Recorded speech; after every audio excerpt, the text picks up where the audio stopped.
जी, बहुत बहुत स्वागत आपका और बहुत बहुत बधाई। ये जो जीत की तैयारी थी वो इस लिहाज से थी या नहीं थी कि बीजेपी सबसे बड़ी पार्टी बनकर उभर जाएगी, 85 सीट, और अब एनडीए का आंकड़ा तो 190 के पार जाता हुआ दिखाई दे रहा है। इतनी उम्मीद आपको भी थी या नहीं? नहीं, बिल्कुल थी। मेरा बिहार जाना भी हुआ था और बांकीपुर विधानसभा में मैंने कुछ समय वहाँ पे कार्यकर्ताओं के साथ वहाँ की जनता के बीच बिताया। हमारे क्योंकि प्रभारी जी भी हैं, नितिन नवीन जी, वे वहाँ से चुनाव लड़ रहे हैं, तो स्वाभाविक रूप से सबसे पहले तो आपके माध्यम से मैं बिहार पूरे प्रदेश के दूरदर्शी मतदाता भाइयों बहनों का अभिनंदन करता हूँ। उनका स्वागत है। उन्होंने जो मैंडेट दिया है, उन्होंने डबल इंजन की सरकार, आदरणीय प्रधानमंत्री जी की कल्याणकारी योजनाएं, नीतीश कुमार जी के मुख्यमंत्रित्व काल में जिस तरीके से सुशासन की व्यवस्था वहां पे निर्मित हुई है, उस पर अपना विश्वास व्यक्त किया है। सुशासन, विकास और इस तरीके से विश्वास, इन सभी चीजों को मिला जुला कर ये पहले से परिलक्षित हो रहा था। और हम तो शुरू से कह रहे थे, आज एग्जिट पोल जो आए वो भी इसी दिशा में जा रहे थे। तो जो विकास और विश्वास वहाँ की जनता ने, वहाँ के मतदाता भाइयों बहनों ने, बिल्कुल वो नजर भी आ रहा है। एग्जिट करता हूँ। एग्जिट से तो आप बहुत आगे निकल गए। छत्तीसगढ़ प्रदेश की ओर से बहुत बहुत बधाई आप दे रहे हैं, लेकिन किरण जी, आप तो एग्जिट में बहुत ज्यादा आगे निकल गए। 190 अभी जो आंकड़ा है वो दिखाई दे रहा है। लेकिन आपने जिक्र किया बीजेपी के लिए सबसे ज्यादा मेहनत जो आप लोग करते नजर आए, उसका परिणाम दिखाई दे रहा है कि आप सबसे बड़ी पार्टी जो है बिहार में बीजेपी बन रही है। तो क्या यह माना जाए कि मुख्यमंत्री भी बीजेपी का चेहरा होगा? नहीं, मुख्यमंत्री वाला विषय हमारे और नहीं है। वो निश्चित रूप से केंद्रीय स्तर पर हमारे आदरणीय जो संसदीय बोर्ड, आदरणीय प्रधानमंत्री जी, राष्ट्रीय अध्यक्ष जी और एनडीए के घटक दल और समय पर जब आपस में और बात करेंगे तो उस पर निश्चित रूप से और सकारात्मक परिणाम आएगा। मैं तो आप नहीं चाहते कि नितिन नवीन जी मुख्यमंत्री बने? आपके माध्यम से बारंबार, नहीं, नितिन नवीन जी हमारे प्रभारी हैं और मेरी बधाई उनको भी, और भारतीय जनता पार्टी और एनडीए के घटक दलों के भी जितने भी सामान्य प्रत्याशी, अभी देखिए बहुत आगे चलना चालू हो गया है, ट्रेंड स्पष्ट हो चुका है।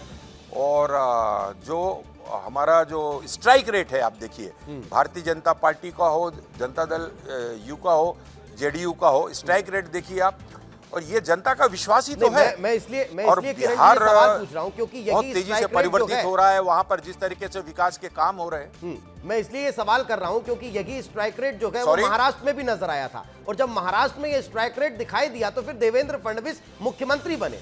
तो क्या ये माना जाए कि बिहार में भी कुछ ऐसा होगा? अभी बीजेपी का स्ट्राइक रेट जो है वो 82% नजर आ रहा है, तो 82% स्ट्राइक रेट के साथ तो मुख्यमंत्री का चेहरा हो सकता है? नहीं, 101 में 82 भारतीय जनता पार्टी के प्रत्याशी निरंतर आगे बढ़ रहे हैं। ये तो बहुत बधाई और शुभकामनाएं का विषय है। इससे आगे का विषय मेरी ओर नहीं होता है। ये राष्ट्रीय स्तर पर और किस तरीके से आगे बातचीत होगी, क्या निर्णय होगा, और ये सब कहने के लिए हम सब बहुत छोटे हैं अभी। लेकिन इतना जरूर बोलूंगा, मैं इस बात को जरूर कहूंगा कि पूरे देश को देख लीजिए आप, पूरे देश में और देश की जनता ने जिस तरीके से आदरणीय प्रधानमंत्री जी के कल्याणकारी योजनाओं पर विश्वास किया, विकास पर विश्वास किया, और आदरणीय नीतीश कुमार जी वहाँ के मुख्यमंत्री रहे हैं, 20 साल से उन्होंने जो सुशासन की व्यवस्था निर्मित की है, भय का, आतंक का, भय का वातावरण वहाँ समाप्त करने में, और जिस तरीके से महत्वपूर्ण भूमिका का निर्वहन सरकार ने किया है, और जनता ने उसको सराहा है, उसको सिराकों पे लिया है, जनता ने मैं 2-3 सवाल संक्षेप में रहेंगे। आपने बहुत बड़ा विषय जी, 2-3 सवाल संक्षेप में रहेंगे किरण जी। महिलाओं का बहुत बड़ा यहाँ पर जो हाथ है इस बार सरकार बनाने में नजर आ रहा है, उस पर जवाब लूंगा, लेकिन उससे पहले एक सवाल ये खड़ा हो रहा है कि भारतीय जनता पार्टी को लेकर अब राजनीतिक पंडित ये कहते नजर आ रहे हैं कि आपने हिंदू वोट को पोलराइज कर दिया, और यही कारण है कि इसका सबसे बड़ा परिणाम जो है वो बिहार में नजर आया। जहां पर अभी तक जाति के आधार पर वोट डलता था, इस बार हिंदू के आधार पर डला के जो मुस्लिम वोट पोलराइज हो रहा था तो वो हिंदू हो गया। देखिए, भारतीय जनता पार्टी आदरणीय प्रधानमंत्री जी का मूल मंत्र जो है, सबका साथ, सबका विश्वास, सबका प्रयास, और सबके साथ लेकर चलने पर विश्वास रखती है। प्रधानमंत्री जी की जो कल्याणकारी योजना है वो किसी जाति, धर्म, संप्रदाय विशेष के लिए नहीं है, उसका लाभ सभी को मिलता है। तो जब जनता, चाहे वो किसी भी समाज की हो, किसी भी धर्म का हो, जब उसको उन योजनाओं का लाभ मिलता है तो निश्चित रूप से उनका विश्वास बढ़ेगा। अभी तक तो जैसा आपने कहा बिहार का पोलराइजेशन होता था, एमवाई का जो सीट, एमवाई की जो वहां पर निर्णायक भूमिका रहती थी, उससे बहुत आगे निकल गया बिहार। बिहार अब विकास को पसंद करता है, योजनाओं को पसंद करता है, सरकार के सुशासन को पसंद करता है, उस पर मोहर लगाया है वहां की जनता बिल्कुल। ने। चलिए, बहुत बहुत शुक्रिया वक्त निकाल कर किरण जी हमारे साथ चर्चा में जुड़ने के लिए। बहुत बहुत बधाई हो आपको और बहुत बहुत धन्यवाद। लेकिन चलिए, अब इस वक्त जो बड़ी खबर मेरे निकल कर सामने आ रही है वो आपको बता देते गए।